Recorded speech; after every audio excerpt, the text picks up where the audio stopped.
साल के active politics के अंदर मैं समझता हूँ ये मेरे बहुत बड़ी खुशकिस्मती है कि मुझे बादल साहब के इस काम, उनके कार्यशैली, उनकी छाया में, चाहे वो सत्ता में थे चाहे वो अपोजिशन में थे, उनके साथ उनकी देख रेख में काम करने का मौका मिला। ये मेरा बड़ा सौभाग्य है। और मैं तो ये कहता हूँ कि देखिए, द्रोणाचार्य का नाम सबने सुना है, महाभारत में पांडवों और कौरवों सारों के गुरु थे वो। पर पांडवों और कौरवों के अलावा भी उनका एक शिष्य था, वो था एकलव्य। क्योंकि वो उनके साथ बैठ के उसको शिक्षा नहीं दी जा रही थी, तो उसने दूर बैठ के उन्हें अपना गुरु माना और उनसे सीख के उन्होंने धनुर्विद्या ऐसी बढ़िया सीखी कि अर्जुन खुद डरने लग गया था। तो मैं समझता हूँ वो, मैं शायद एकलव्य तो नहीं, ना ही मेरे को गुरु दक्षिणा देने की उन्होंने इतना मौका दिया, और उनसे जो सीखा है मैंने मेरे राजनीतिक जीवन में चंद लोगों की बदौलत में 20 साल राजनीति में बना रहा नहीं। मैं समझता हूँ राजनीति कब की छोड़ के चला गया होता।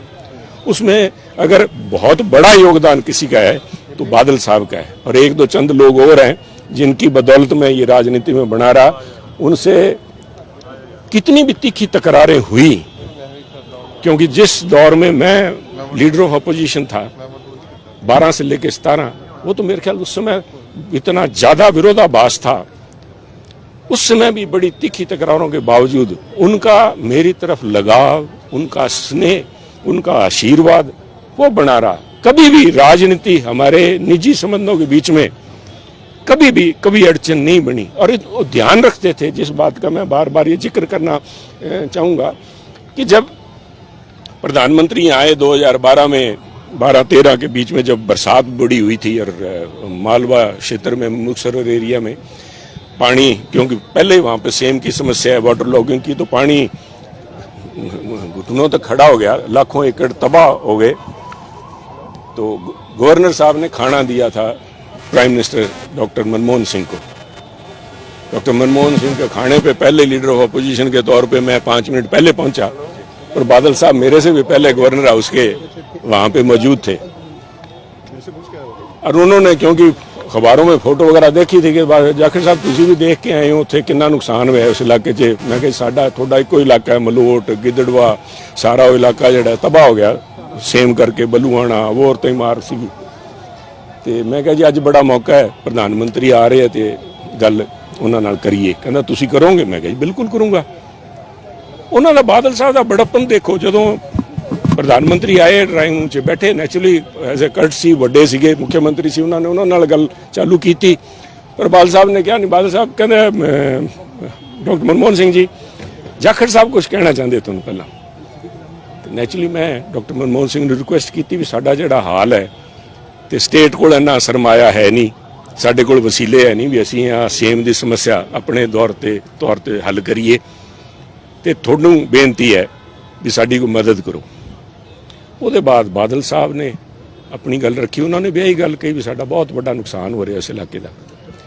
डॉक्टर मनमोहन सिंह हस के बोले, कहते बादल साहब तजर्बा तो थोड़ा बहुत ज़्यादा है राजनीति से, मेरे नालों बहुत ज़्यादा है, पर मेरा जिन्ना कि मैं देखा अपने राजनीतिक जीवन के अंदर, मैं पहली बारी देख रहा भी एक मुख्यमंत्री दे उहदे नाल लीडर ऑफ अपोजिशन दोनों इकट्ठे आके एको मसले के उत्ते पैरवाई कर रहे हैं।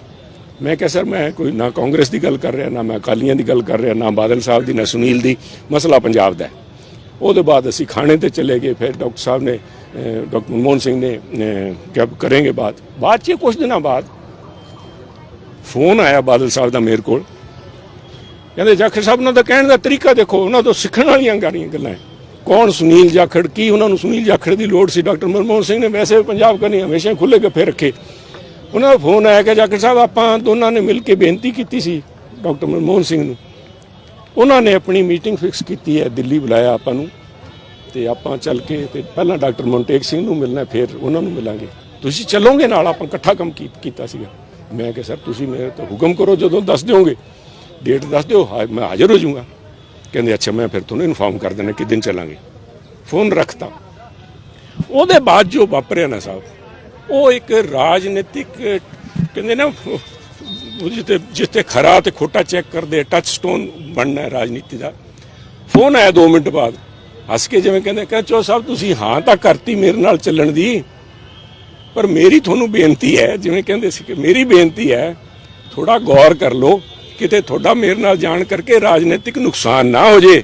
ਮੈਂ ਕਿਹਾ ਮੇਰਾ ਰਾਜਨੀਤਿਕ, ਕਹਿੰਦੇ ਨਹੀਂ, ਤੁਹਾਡੇ ਵਾਲੇ ਪਾਰਟੀ ਵਾਲੇ ਪਹਿਲਾਂ ਹੀ ਤੁਹਾਡੇ ਮਗਰ ਡਾਂਗਾਂ ਕੱਢੀ ਫਿਰਦੇ ਆ, ਤੇ ਉਹਨਾਂ ਨੇ ਕਰ ਦੇਣਾ ਵੀ ਬਾਦਲਾਂ ਨਾਲ ਰਲਿਆ ਤੇ ਨੁਕਸਾਨ ਹੋ ਜਾਊਗਾ। ਕੋਈ ਤੋਂ ਨਹੀਂ ਤੁਸੀਂ ਕਿਹਾ ਤਾਂ ਮੈਂ ਕਿਹਾ ਨਹੀਂ ਸਰ, ਮੈਂ ਐਡਾ ਕੋ ਕਮਜ਼ੋਰ ਨਹੀਂ, ਨਾ ਹੀ ਮੈਨੂੰ ਕੋਈ ਕੁਰਸੀ ਦੇ, ਨਾ ਹੀ ਮੈਂ ਮਾਈ ਕੌਨਸ਼ੀਅੰਸ ਇਜ਼ ਕਲੀਅਰ। ਪੰਜਾਬ ਦੀ ਗੱਲ ਕਰਨੀ ਹੈ, ਠੋਕ ਕੇ ਕਰਾਂਗੇ ਇਹ ਜੀ ਕੁਰਸੀਆਂ ਮੈਂ ਠੁੱਡੇ ਤੇ ਰੱਖਦਾ। ਕਹਿੰਦੇ ਨਹੀਂ ਤੁਸੀਂ ਆਪ ਉਹ ਜੱਟਾਂ ਦੀ ਗੱਲ ਕਰੀ ਨਾ। ਮੈਂ ਜੋ ਹੈ ਜੀ, ਮੈਂ ਜਿਸ ਤਰ੍ਹਾਂ ਹਾਜ਼ਰ ਹਾਂ, ਬੋਲ ਕੇ ਠੀਕ ਚੱਲਾਂਗੇ। ਅਸੀਂ ਸਭ ਗਏ, ਡਾਕਟਰ ਮਨਟੋਇਕ ਸਿੰਘ ਆਹਲੂਵਾਲੀਆ ਨਾਲ, ਉੱਥੇ ਵੀ ਉਹਨਾਂ ਨੇ ਵੀ ਇਹ ਕਿਹਾ ਵੀ ਪਹਿਲੀ ਵਾਰੀ ਅਜੂਬਾ ਦੇਖ ਰਹੇ ਹਾਂ ਵੀ ਲੀਡਰ ਆਫ ਆਪੋਜੀਸ਼ਨ ਤੇ ਚੀਫ ਮਿਨਿਸਟਰ ਇਕੱਠੇ ਆਏ ਹੈ। 1200 ਕਰੋੜ ਰੁਪਏ ਸੈਂਕਸ਼ਨ ਕੀਤੇ ਜੀ। ਸਾਡੀ ਮੀਟਿੰਗ ਪ੍ਰਧਾਨ ਮੰਤਰੀ ਨਾਲ ਸੀ, ਉਸ ਦਿਨ ਕੋਈ ਫੋਰਨ ਡੈਲੀਗੇਸ਼ਨ ਆ ਗਿਆ, ਉਹ ਹੋ ਨਹੀਂ ਸਕੀ, ਪਰ 1200 ਕਰੋੜ ਰੁਪਏ ਸੈਂਕਸ਼ਨ ਕੀਤੇ। ਉਹ ਬਾਦਲ ਸਾਹਿਬ ਦੇ ਮੂੰਹ ਨੂੰ, ਪੰਜਾਬ ਨੂੰ, ਡਾਕਟਰ ਮਨਮੋਹਨ ਸਿੰਘ ਦੀ ਫਰਾਖ ਦਿਲੀ ਨੂੰ ਸੀਗੇ, ਪਰ ਮੇਰੇ ਵਰਗੇ ਬੰਦੇ ਨੂੰ ਉਹਨਾਂ ਨੇ ਅਹਿਸਾਸ ਬਾਦਲ ਸਾਹਿਬ ਨੇ ਕਰਵਾਇਆ ਵੀ ਤੁਹਾਡੇ ਦੇ ਆਪਣੇ ਇਕੱਠੇ ਸਹਿਯੋਗ ਕਰਕੇ। ਕਿਉਂਕਿ ਮੈਨੂੰ ਉਹ ਦਿਨ ਵੀ ਯਾਦ ਹੈ, ਕੈਲਾਸ਼ ਜੀ ਤੁਸੀਂ ਖੜੇ ਹੋ, ਤੁਹਾਨੂੰ ਪਤਾ ਇੱਕ ਦਿਨ ਸਾਡੇ ਵਾਲੇ ਵੱਡੇ ਲੀਡਰ ਜਿਹੜੇ ਉਦੋਂ ਮੇਰੇ ਤੋਂ ਪਹਿਲਾਂ ਲੀਡਰ ਆਫ ਆਪੋਜੀਸ਼ਨ ਸੀਗੇ 7 ਤੋਂ ਲੈ ਕੇ 12 ਤਾਈਂ, ਉਹਨਾਂ ਨੇ ਕਹਿਤਾ ਸੀ ਵੀ ਬਾਦਲ ਸਾਹਿਬ ਜੀ ਤੁਹਾਨੂੰ ਕੋਈ ਪੈਸਿਆਂ ਦੀ ਲੋੜ ਹੋਵੇ ਤਾਂ ਅਸੀਂ ਤੁਹਾਡੇ ਨਾਲ ਚੱਲਾਂਗੇ ਡਾਕਟਰ ਮਨਮੋਹਨ ਸਿੰਘ ਕੋਲ।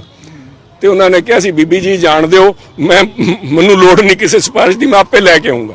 ਦੇਖੋ ਕਿੰਨਾ ਫਰਕ ਹੈ ਸਾਹਿਬ। ਉਹਨਾਂ ਨੇ ਚੱਲ ਕੇ ਸੁਨੀਲ ਨੂੰ ਕਿਹਾ ਚੱਲੀਏ, ਲੈ ਕੇ ਆਏ, ਉਸ ਗੱਲ ਦਾ ਉਹਨਾਂ ਨੇ ਸਨਮਾਨ ਕੀਤਾ।